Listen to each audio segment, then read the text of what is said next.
power! Hey friends, how's it going? Ash here, welcome back to Gents. Hope that you're doing well. Today I've got for you guys 10 different fragrances that women love, big compliment pullers, attention grabbers that are perfect for cool weather, cold weather, winter. Since right now it is absolutely frigid as of when I'm filming this video.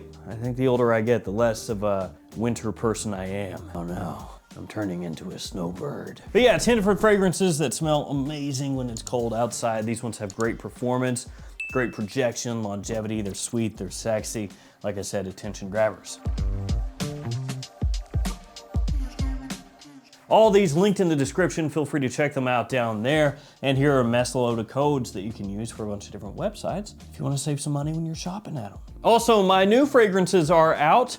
West Loop and Edgewater. They're right here, and they're also on your screen right now. You can find these at every Perfumania and fragrance outlet store in the United States, or you can find them linked in the description below on Michael Molo's website. Okay, cool, let's do fragrances. I'm gonna kick things off with this guy, Khamrah from Lattafa. Now this is, of course, a clone of Angel Share from By Kilian. And if you wanna spend a little more money, you could just get By Kilian's Angel Share instead of Lattafa's Khamrah. I don't know why I had to say the names like that. The Lattafa name was facing that way. It should be facing that way, on top of the cap. Amazing fragrance here. Just one of the best clones of Angel Share that's been done. It was the first really big one that caught a lot of steam, and it still is one of the absolute best on the market. Obviously way more affordable than Angel Share, but it still gives you that really sweet, warm, boozy sexiness, just a massive compliment puller. And like I said, one of the best bang for your buck alternatives to Angel Share that you can get. The next one is Y Le Parfum from Yves Saint Laurent. And this essentially you could think of as the kind of more grown up version of Y Eau de Parfum. That does work a little bit better during winter months. You still have that Y Eau de Parfum kind of DNA scent profile with this one though, so it is quite similar to the EDP. You've got that apple off the top, which is just an immediate attention grabber. You have some sweet tonka as it dries down, lavender and sage as well. So really you could just think of this, as I said, as like the more mature version of Y Eau de Parfum. A little bit bolder, a little bit darker, not quite as sweet, but still just as good at pulling that positive attention. And that one is great for evenings out as well. Just a really nice date night scent. And you can wear it in more formal situations also. After that, we have a newer release, Spicebomb Infrared Eau de Parfum. This is a 2023 release, and it is very spicy, as you would expect from a fragrance wearing the Spicebomb name, but it also has a decent amount of sweetness to it. Spicebomb Infrared Eau de Parfum plays on having red notes, much in the same way that Spicebomb Night Vision had green notes. So it has, for example, cinnamon and pink pepper, chili pepper, just a lot of red. I mean, it's all over the thing. It's in the name, it's in the presentation, it's in the notes. It's what they're doing here. So it has a little bit of a red hot kind of candy sweetness to it, but a lot of spice mixed in there with it again, because, you know, Spicebomb. Really nice performance, one that helps you stand out, one that helps you get positive attention, and one that women in general seem to really love. It wasn't one of my absolute favorite releases of the year, but if we're talking about something that during fall and winter time is going to get people that positive attention that a lot of people are seeking, then that's gonna get it done. This next one though, is one that I do like a lot, and it also gets crazy amounts of compliments, and it is the Most Wanted from Azzaro. Cardamom, toffee, amberwood, some of the notes in the fragrance here. It's got some similarities to other stuff out there like Stronger With You, but it's done expertly here. So you have that kind of calming, inviting, sexy warmth here. That toffee giving you an almost gooey kind of sweetness. Maybe it doesn't sound great. Gooey sweetness.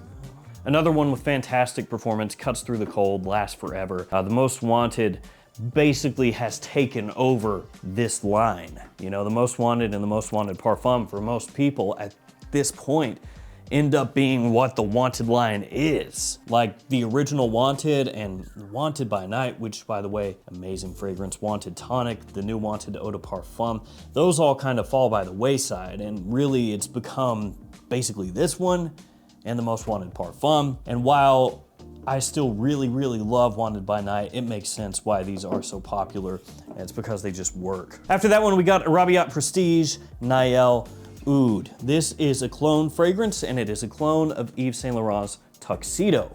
Now, there are a bunch of Tuxedo clones out there, and most of them look like very obvious Tuxedo clones. You know the drill. Stuff like this, the tux suits, you know, they look like what they are. They are clones of Tuxedo. This one is in a different looking kind of bottle, different vibe going on here, but that's still what this is at the end of the day. And it is, once again, like everything from Arabiyat Prestige that I've smelled so far, extremely well done. The quality is maybe a step or two above most of the other Tuxedo clones out there, so you do have a little bit of a higher overall quality when you smell it. It smells smoother, smells better blended, and the only drawback is that it's gonna be a little bit more expensive right now for this one compared to the others like the ones I just showed you, because this one does not have quite the distribution at this point that the others do. But if you're just looking for, you know, the best of the best, I would check this one out. This next one I think is just stunning. So well done, and is a great bang for your buck. Amazing bang for your buck, frankly, for what you can pick this up for at discounters. That said, it is not going to be quite the attention monster that the Most Wanted is, or Spicebomb, or Y. It's going to be a little more specific in its use cases, but it can absolutely have you stand out just as much, if not more, than these. It is Lalique's Ombre Noire. Woohoo! Now the performance here is a little bit more subtle than these that we've talked about so far. It's not weak at all. It's just most of these are frankly really strong. This one is slightly more reserved. Extremely rich, opulent even. It has cognac, it has myrrh, it has tobacco, it has a little fig leaf in there also. Spices with cinnamon, you've got olibanum in there. It's just really rich, smells rich, like you are rich when you wear this. A nice kind of sophisticated edge to it, gentlemanly, and you know, slightly mature without bordering or going over to the point where it smells dated. It absolutely doesn't. Just a magnificent scent that really only fragrance people are gonna be wearing. Your average Joe is not gonna know this exists. They're not gonna have ever smelled it. And so it does give you a more unique choice versus some of these other ones. All right, back to something more common. It is Coral Fantasy from Valentino, part of their Born in Roma line. Now I would say Coral Fantasy is not really a winter specific fragrance. It's something that you can wear pretty much year round.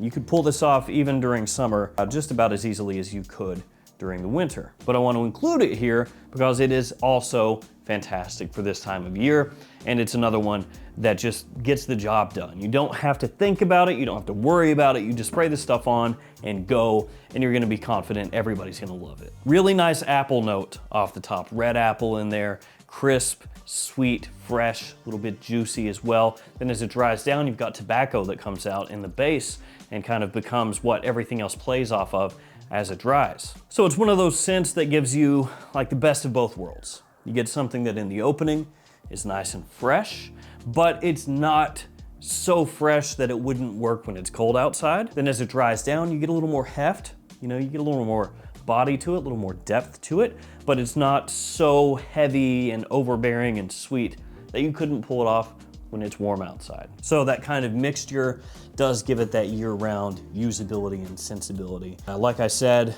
not really a winter-specific fragrance, but it shines during this time of year regardless. Then we got Bad Boy. What you gonna do when you spray this fragrance at you? Oh, it's not that bad. Ah! Now honestly, Bad Boy isn't that bad. It is the type of scent that absolutely is gonna get ragged on by people that are really hardcore into fragrances and have big collections and stuff because it is made for one purpose. It is made to be worn in cool weather, especially during the evening, and to get positive attention from ladies. That's pretty much what it's made for. Got a lot of tonka in there, like a real good amount. You have cacao, so it has this chocolatey, you know, almost edible kind of aspect to it as well. You've got a little pepper in there, a little cedar, a little bergamot, but at the end of the day, those aren't the star of the show. It's the tonka, it's the chocolate. That's really what makes this one. Like I said, it's one of those deals where if you're looking for something hyper unique, this is not that. If you're looking for something, especially for dates, that's gonna have somebody, you know, make that comment like, oh, I could eat you. That sounds so cringe coming from me, but that type of stuff, that's what this will give you. Then we got Invictus Victory, not Elixir this time, just Victory, but Elixir also, Victory Elixir also. This also has a pretty solid amount of tonka.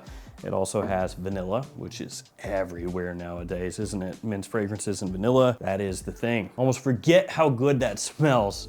You catch a whiff of that opening. This one also has actually reminded some people of having like a chocolatey sort of feel, not entirely dissimilar from Bad Boy. It has more of a, like a zingy opening to it though. It's got a little more going on in the opening for me than Bad Boy. So, you know, between the two, similar kind of color schemes, similar kind of ideas and what these are made to do.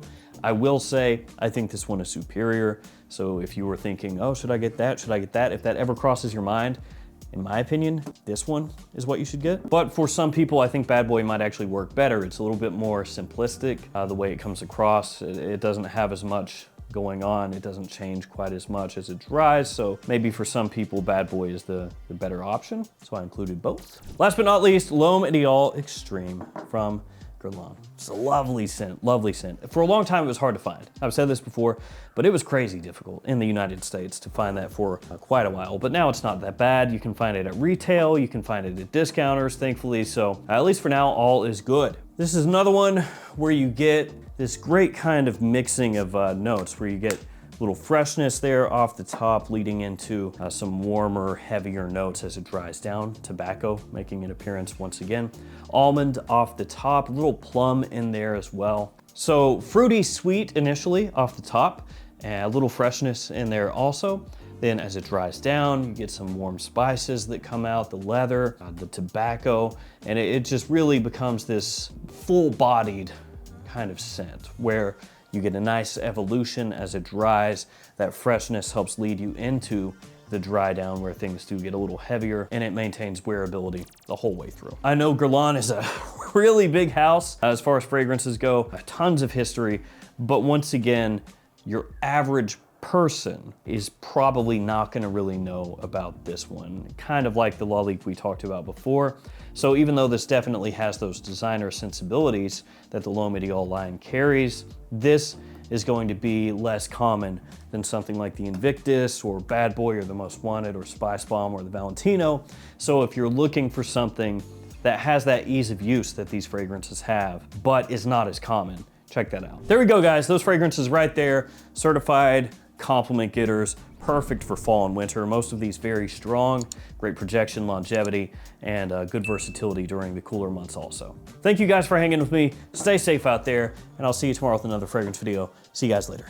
Let's see, what are we gonna go next? Let's go this one. Ooh, I almost dropped it because I didn't have the cap on well. Naughty, naughty.